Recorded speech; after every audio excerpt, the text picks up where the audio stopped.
Hi, Joe here with some tips for using visualization for financial success and allowing you to do so in less than 30 minutes per day.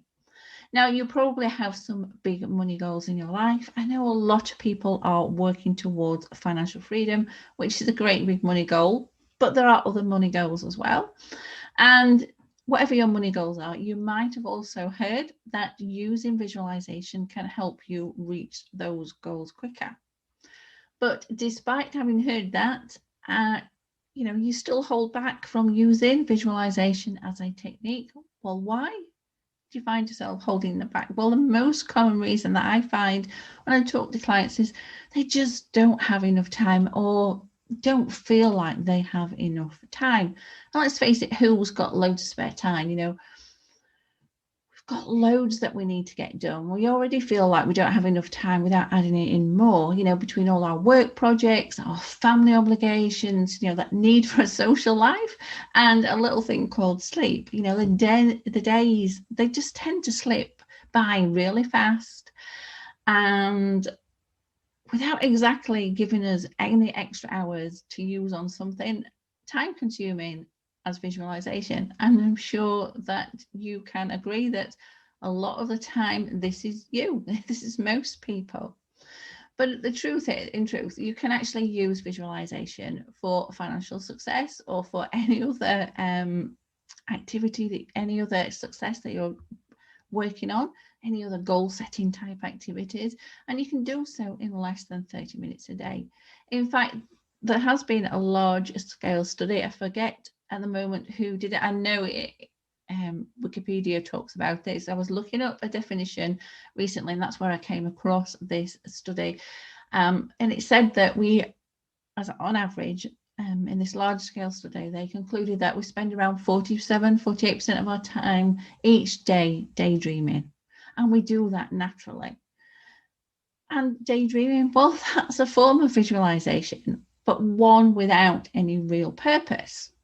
So if we're spending naturally some time in our day and a significant portion of our day daydreaming, then we can actually, if we work on it, fit in some visualization, which is going to help you move forward in your life and move forward in business. We just take away some of that daydreaming, which is not really productive, and we replace it by visualization, but visualizing with purpose, which is like daydreaming with purpose. So we can fit some time in. But here's some tips. If you're not 100% convinced, here's some tips in how you can start to embed visualization as part of the natural process of things that you do each and every day. Because visualization, to become really effective, needs to become a habit. So first of all, make sure that you start out relaxed. Any time that you're jittery or anxious, you're not going to get things done effectively. And it's better always to start out relaxed. This is why for optimal visualization, you start with some deep breathing to calm yourself. And then this sets you up for success right from the start.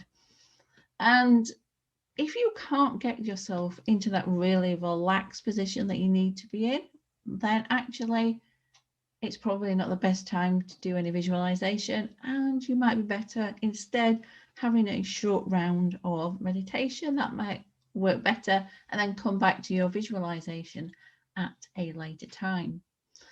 Tip 2 is to stay fixed in reality.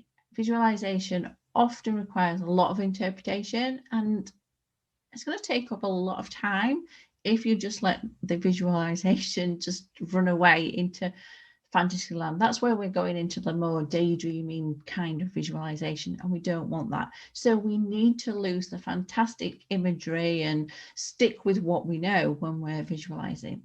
So for example, if you're concentrating on your business, picture your office and your employees as they are now. Turning them into wonderland creatures in a vast jungle is only going to complicate matters unnecessarily. Okay, so that's a bit of an exaggeration. That's not how you're going to turn your office and your employees. You're not going to turn them into these kind of things. But you know what I mean? You can get carried away and in a visualization as how you're going to see things.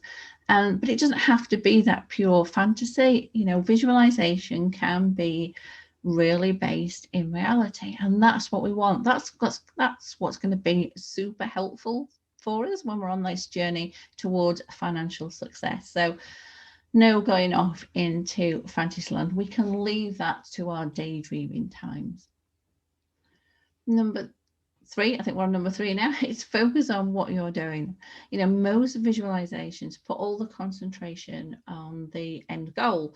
So with financial freedom, it's all about what is your life going to look like when you have achieved financial freedom. And whilst this looks wonderful, it can require more time to work in the long run. Instead, spend less time on the conclusion and more on the journey itself. So there you're looking and exploring in your visualization, how are you going to get towards your financial freedom? You know, what are the steps that you're going to need to follow? You know, what are you going to need to do now? Or what could you be doing now to take those first steps forward? Explore those kind of things in your visualization. So you start to use visualization as a roadmap to financial freedom. You're going to find that in the long run that you save time in the actual visualization itself, because you can shorten things down, and the application of the visualization later is also going to be more condensed. So the actual process and the results are all going to come quicker. It's all going to be done quicker if you can do this and just be using it as a roadmap rather than purely concentrating on the end result. The next tip is to use all your senses. Here's where you want to put in the bulk of your visualization time. You know, layer in every one of your senses when creating your imagery. You know, you want to feel, touch, taste, and hear the experience as well as see it. Why? Well, again, this is where the power of the visualization comes in. Making as complete a picture as possible leads towards faster success in the long run. You know, when we're using tools like visualization, we're using them for clarity, but also to get us to the end goal quicker.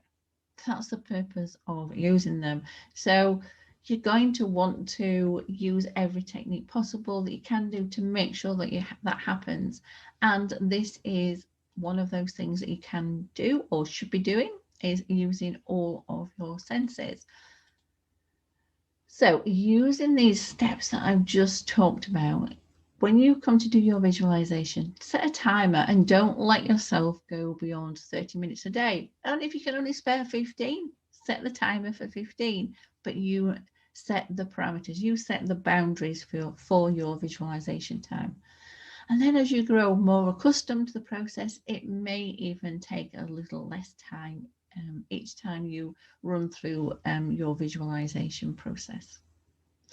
So I hope that helps, and I really do encourage you to start to use visualization to help you to move closer to achieving your money goals. So until next time.